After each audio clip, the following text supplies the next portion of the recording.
السلام علیکم ویورز۔ تو اگر وہ تمہارے دل میں دعا کا خیال لا رہا ہے تو وہ تمہیں اس بات کا اشارہ دے رہا ہے کہ اب بھی سب ختم نہیں ہوا، اب بھی ان کی امید باقی ہے، اب بھی وہ تمہارے نصیب کو تمہاری چاہت کے مطابق کر سکتا ہے۔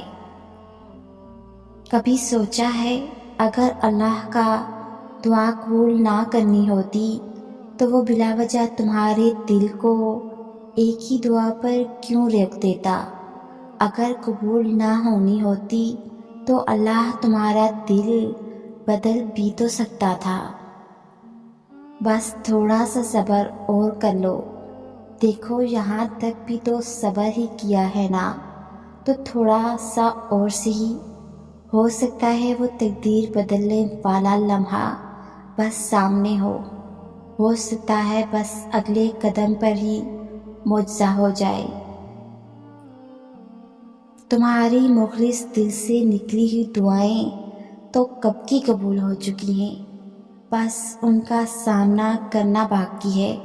اور دعائیں بے وجہ تو نہیں ہوتی، یہ جو تم ٹوٹ کر بکھرے ہو اس کے بعد معجزہ ہونا تو لازم ہے۔